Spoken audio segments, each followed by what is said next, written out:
to America. I guess it was basically my birth country as far as I can remember, where I was adopted into a typical dysfunctional alcoholic drug dealing family in America. Nothing special. In a frickin' upper middle class neighborhood where I was raised. Medium-sized town where it rained a lot. You can tell by my accent, obviously, which coast that would be on. But I'm thinking about, how it's changed. Because I've been overseas a while, I've kind of got a different perspective on the States. And then I've just started to think about my life there and how the country has changed. And a lot going through my mind, And basically, probably not many people will watch this video, and I really don't care. I mean, people are too busy looking at pornography, which isn't a bad thing. Or, they're too busy being engulfed in all the propaganda that the mainstream media, that one or two corporations are fully controlling right now. And they're grasping for the internet, and it looks like they're getting pretty successful at that. So I guess I remember a day when you could get news from several different sources.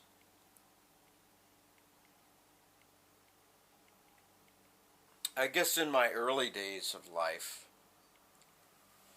I remember crawling across the floor. I couldn't walk then, and I could kind of read the newspaper. I don't know why. My adopted parents really didn't teach me very much academically.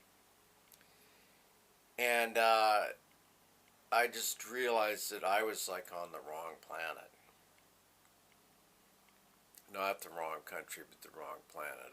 From the stuff I could see from that newspaper, it's like, God, what a mess. What a freaking mess.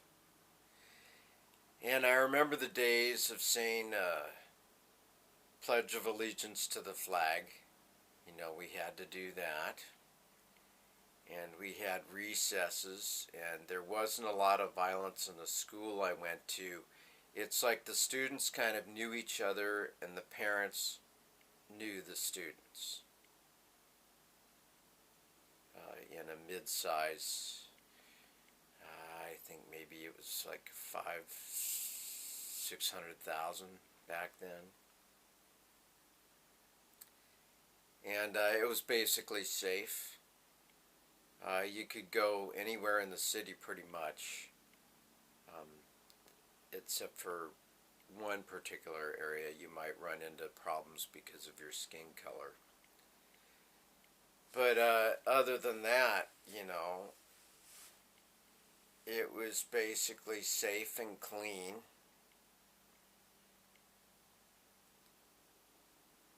And the public transportation was good. And there was open communication. You could say hi to somebody while you're waiting for the bus. You could freely associate with other people. And that just doesn't exist anymore. It's kind of sad. I guess I'm going to do another video about social media, since I have some free time right now, but on that one. But people really could just freely speak about things with each other, not knowing each other, and actually meeting a stranger. Meeting someone you didn't know was actually kind of exciting. I always thought when I was younger, I would talk to older people and retired people, and I always saw people as like a history book, something that I could actually learn from about life. And I would ask them many questions about everything. It's like social communication was open. And as far as what they were teaching me at school, I never really bought into the propaganda ever since I first started reading books in school and learning in school. I knew that they were just teaching me to become compliant or brainwashed by a machine that they wanted me to be a slave in, to be controlled by. I spotted that real young.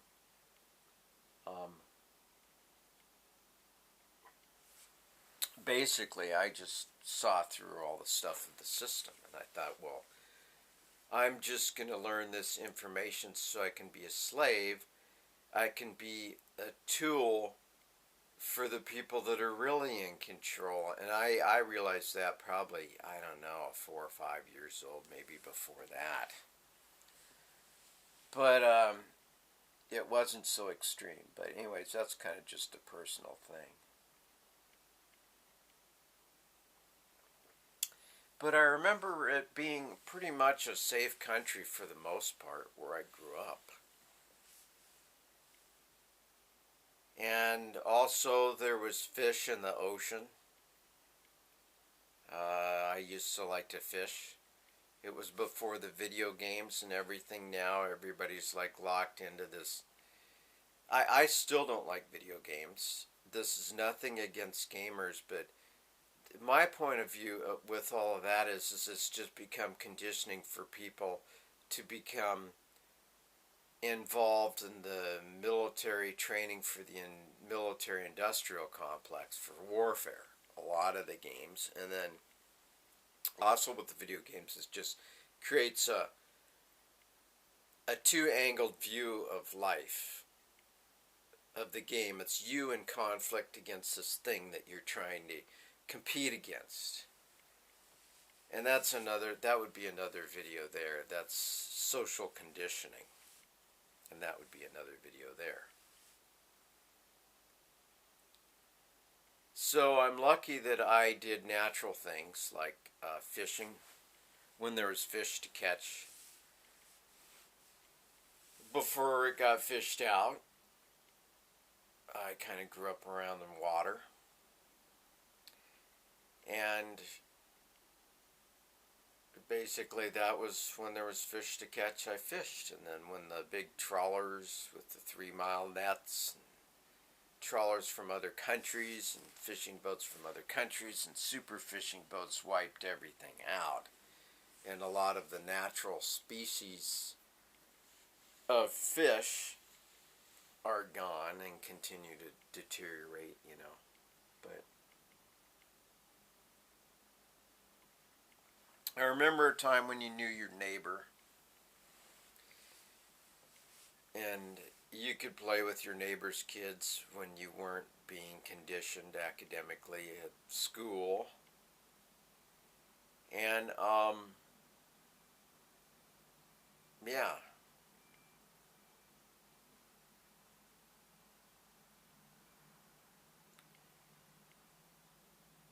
And I remember, like, I would travel around a lot. I had a job that afforded me, it was probably one of the most dangerous jobs there is.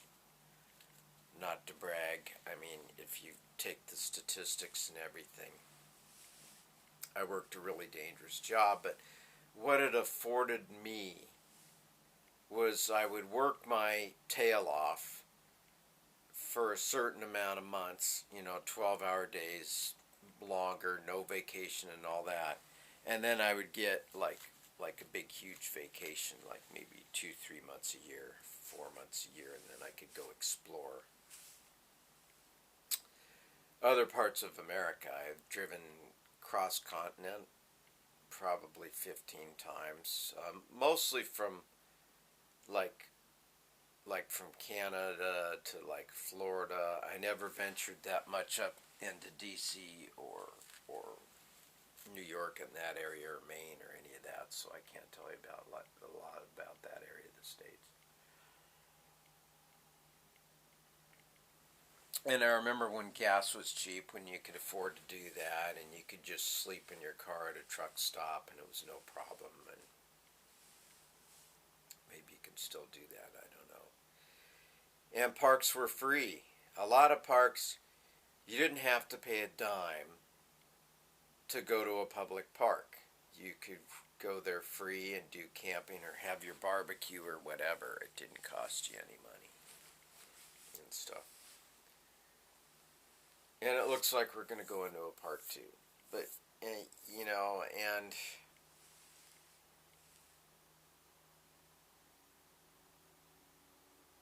yeah,